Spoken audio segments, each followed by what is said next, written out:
그 2023년 8월 달에 그 일본 후쿠시마 오염수 자기들이 처리했다고 해서 방류하려 할 때 그 민주당 그 대표였던 이재명 대표께서는 이게 국민을 속이는 왜곡 조작이다, 핵 폐수다, 핵물질 오염수다, 제2의 태평양 전쟁이다 이렇게 하면서 반일 감정을 매우 앞장서서 부추기셨습니다.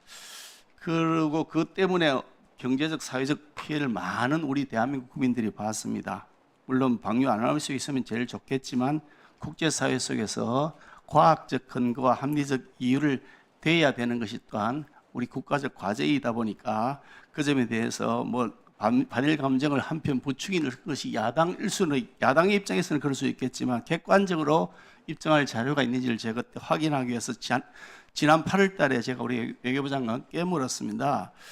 그래서 그 당시에 이재명 대표께서 했던 말, 핵폐수란 말, 그게 지금도 근거가 있느냐라고 했더니 근거가 있다. 실적 수치 자료를 제출하겠다 말씀하셨거든요. 그 후에 제가 자료를 제출받아 본 내용에 의하면 그것이 그렇게 문제가 있다는 자료는 하나도 없고 도리어 그 현 정권의 해수부 차관께서도 최근에 방류 이후에도 우리 바다는 안전한 것으로 확인되고 있습니다. 이렇게 했고 지난 8월 20일 날 국무조정실에서는 검사를 쭉 했는데 하나도 검출된 것이 없다.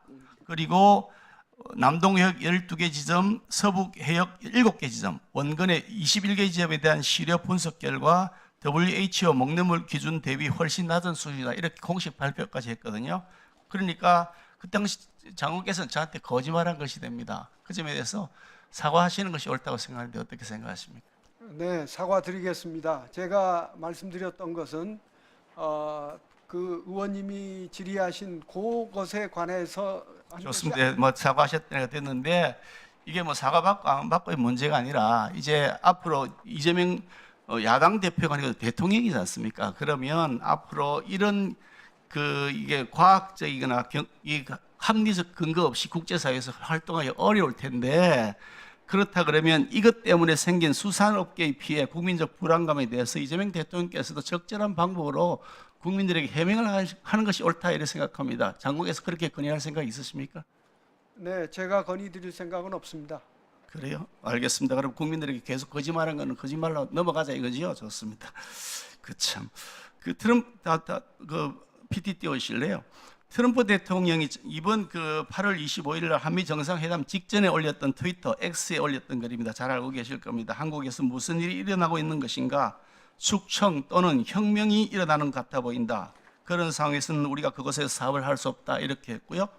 그리고 뉴트 깅그리치라고 하는 미 하원 전 의장 공화당 사람이죠. 여기에 보면 최근 이재명 정부가 정치 종교에 대한 전면적인 탄압을 한다. 숨막힐 지경이다. 새 정부가 정치적 반대자와 다음 PT 올려주세요. 정치적 반대자와 종교적 자유 옹호자를 탄압한다.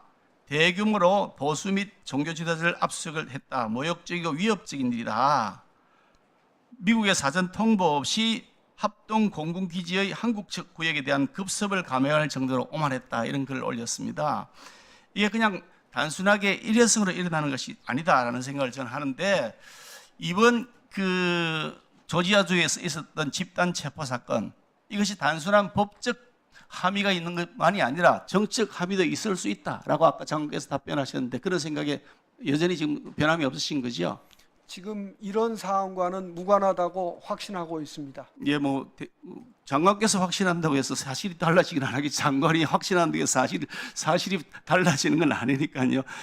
외교를 하시면서 국익을 극대화하기 위해서는 항상 최악의 경우를 우리가 상정해야 되는 겁니다. 그렇게 희망 고문하시면 어떡해요? 앞으로 또 재발할 수 있는데 지금 걱정되는 이런 겁니다. 지금 한국 전문가를 보내서 미국 전문가를 교육시켜달라 그러는데 저는 어떻게 들리냐면 이제 너희들 맛봤지? 이제 전문가 보내서 우리에게 기술 이전해 라고 저는 들립니다. 해석이. 그래서 이 기술 내주려고 나면 다 벗겨주고 다 갖다 주고 대한민국 어떻게 살아갈 겁니까? 그런데 제가 이해가 안 되는 것은 왜 한미 정상회담 할 때 700조라는 어마어마한 돈을 투자할 때 이 오랫동안 문제가 되었던 비자 문제 왜 제시를 안 했습니까? 왜 제기하고 해달라고 그랬습니까? 해달라고 요청을 했습니까?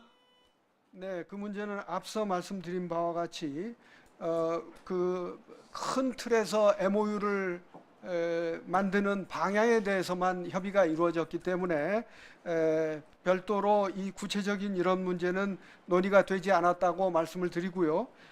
앞서 말씀드린 그 트위터에 올라온 거, 그것은 트럼프 대통령도 사실 정상회담으로 들어가기 직전에 우리 이재명 대통령께 페이크 뉴스, 저것은 페이크 뉴스라고 얘기를 했을 뿐만 아니라 정상회담 장소에서도 그랬고, 이것이 별것 이런 것이 받았지만은 그런 것이 아니다라는 얘기를 분명히 우리 측에게 했다는 점을 말씀드리겠습니다. 장관께서는 늘 그렇게 희망적인 부분만 보시는데 트럼프 대통령은 나중에 이야기하자면서 또 여운을 남기는 의미심장한 발언을 또 같이 했습니다.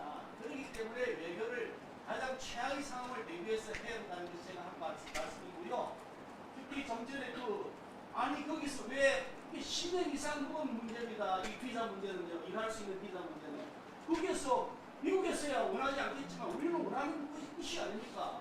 해결달라고 요구를 해야지 왜 요구를 안 했냐라고 묻는